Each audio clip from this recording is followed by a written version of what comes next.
10 serial killers who were shockingly released from prison early. They say the justice system exists to protect us from the worst of society. But what happens when it fails?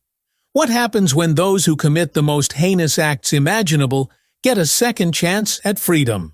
Welcome to Creepshow, where we dive into the darkest corners of humanity. In today's episode, we'll be counting down 10 serial killers who shockingly walked out of prison early, despite their horrifying crimes. Some went on to live quiet lives, while others returned to their murderous ways. Let's get started. Number 10. Karla Homolka. Karla Homolka, a Canadian serial killer, and her spouse Paul Bernardo sexually assaulted and killed 3 or more women in the early 1990s. Homolka's 15-year-old sister Tammy was one among the victims. She had given Bernardo the girl as a cruel gift. The small child choked on her own vomit after taking an animal tranquilizer medicine. After Bernardo was apprehended in 1993, Homolka admitted to the police that she was a reluctant collaborator and that her actions were motivated by fear. She thought she would be killed if she didn't comply. She was given a plea deal in exchange for testifying against her husband, and her sentence was reduced to just 12 years in prison. Later, videotapes were found that unequivocally demonstrated Homolka was more than just a willing accomplice in the killings. After being freed in 2007, Homolka relocated to Quebec, where she got married again and had 2 kids. She frequently helps at a Montreal school where she has created outrage among the parents. A woman identified only as Lily reportedly said to them, "We don't want her here," according to Breakfast Television Montreal. Knowing that your child is dealing with a serial killer, how would you feel about that? It is incorrect. Number 9. The Death Angels of Lainz. Waltraud Wagner, Maria Gruber, Irene Leidolf, and Stefania Meyer, 4 Austrian nurses, became renowned as the Lainz Angels of Death after they murdered 49 patients at Lainz General Hospital between 1983 and 1989. Their crimes were referred to as the most brutal and gruesome in Austria's history by Austrian Chancellor Franz Vranitzky. With more than 2,000 employees, the hospital was the 4th largest medical facility in Vienna. Wagner, a nurse in the intensive care unit, gave a patient a fatal morphine injection, and after this first murder, she carried out her deadly scheme. Wagner also enlisted the services of the other 3 ladies who used tranquilizers, insulin, and morphine to kill victims. A doctor reported to the police in February 1989 after hearing the nurses laughing about their most recent murder in a nightclub. After being apprehended, the murderous quartet admitted to their crimes. Leidolf was found guilty of 5 murders, while Wagner was found guilty of 15. After only a few years, Meyer and Gruber were freed from prison after receiving a reduced manslaughter term. Wagner and Leidolf were also released in 2008, albeit they no longer go by those names. Number 8. Charlene Gallego. In the late 1970s, Charlene Gallego and her husband Gerald Gallego terrorized Sacramento, California, by kidnapping 10 victims and using them as sex slaves until their deaths. Having been married twice, Charlene divorced her second husband for being too boring. She met Gerald, and the two instantly clicked since they both had a voracious hunger for hard sex. They then started their depraved mission of enticing young teenage females into a van in order to abduct them from the mall.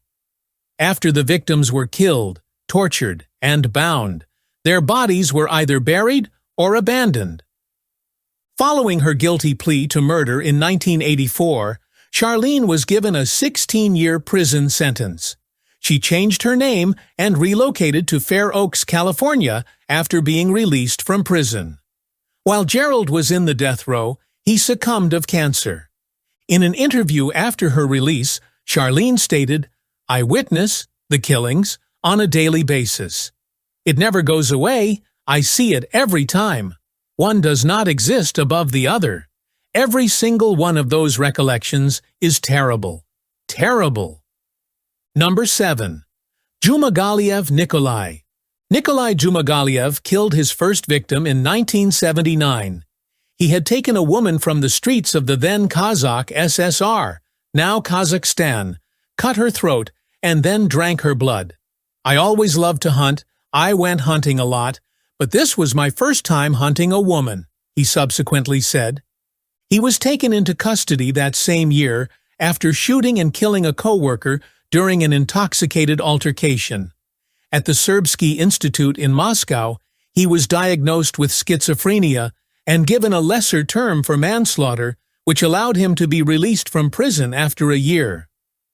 Dzhumagaliev murdered 10 people in total, then fed the corpses to gullible diners at dinner parties. He had gathered a number of pals to his house in 1980. He killed one of them and started dismembering the body in the adjacent room.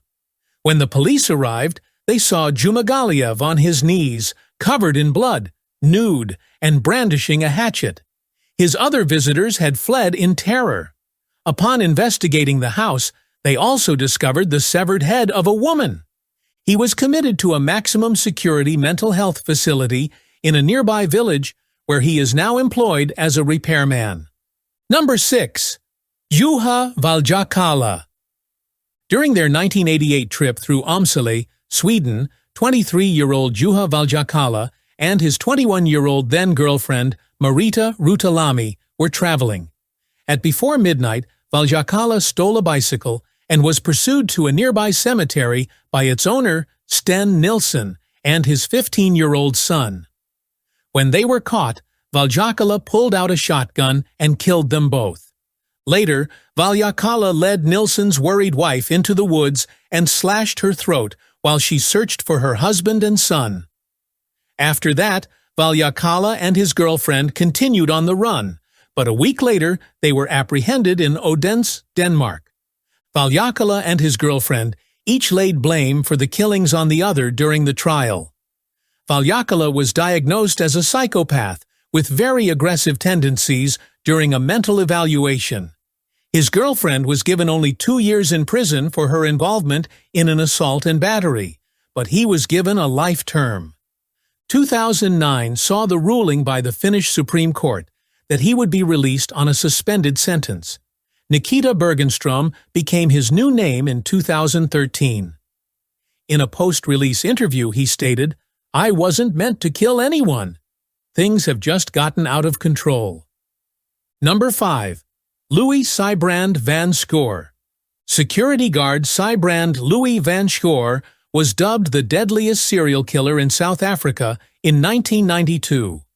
When Schoor was employed as a security guard in Cape Town, he was found guilty of shooting 39 burglars over the course of 3 years. He used his 9mm parabellum to shoot suspects after quiet alarms on the company property were activated. Either black or mixed-race individuals made up each victim. Since it was noted that the former police officer behaved legally, the authorities never issued him with a warning, that is, until the families of the victims eventually put him on trial for 7 actual murders and 2 attempted murders.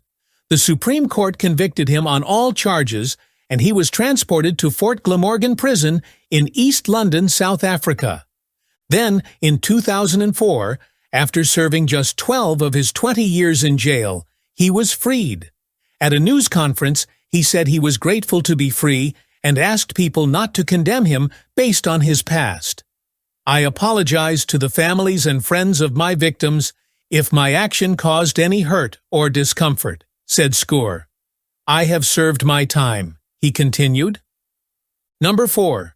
Arnfinn Nesset. Arnfinn Nesset was employed in 1977 as the manager and head nurse of a sizable nursing home in Sør-Trøndelag, Norway. However, by 1981, there were many questions about the rate of mortality among senior patients, namely those between the ages of 67 and 94. When Nesset was questioned by police, he instantly admitted to killing 27 patients by injecting them with succinylmethonium chloride, a medication that relaxes muscles. Nesset first recanted his confession and refuted all of the charges, arguing that he was coerced into the interrogation. He was initially charged with 25 counts of homicide. Chief Prosecutor Olaf Jacqueline characterized him as an ambitious man who wanted complete control over life and death of his victims, following a tumultuous 6-month trial.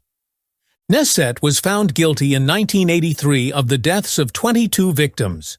During his stay at the nursing home, he defrauded patients out of $1,500, and a jury found him guilty of embezzlement as well. It was estimated that there were actually about 132 innocent lives lost. Nesset was freed from prison after 12 years due to good behavior. Under Norwegian law, the maximum penalty is 21 years in prison. He is currently residing somewhere unknown and going under a different identity. Number 3. David McGreavy. David McGreavy viciously killed 3 children in 1973. 2 of them were 2 and 9 months old. As he impaled the bodies on a neighbor's fence and claimed authorities he killed them because kids would not stop wailing, he earned the nickname Monster of Worcester. The mother of the children, who is from Hampshire, England, stated that McGreavy ought to have received a far harsher punishment. They changed it for a minimum of 20 years after they said he was going in for life, but he hasn't done 60 years, she told the BBC. Not just 1 or 2, but 3 lives were taken by him. Unexpectedly, McGreavy was freed in June 2019. The parole board declared a wide variety of evidence, including specifics of the initial evidence and any evidence of behavior change, will have been carefully examined by the panel. We take great care in doing so, and the safety of the public comes first. He was no longer a threat to the public, according to a psychiatrist who cited his improved self-control and the fact that Mr. McGreavy has learned to remain calm in stressful situations as justification.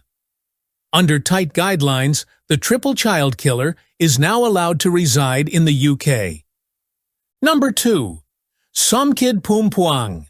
Somkid Poompuang earned the moniker Jack the Ripper of Thailand in 2007 after he brutally murdered 5 women.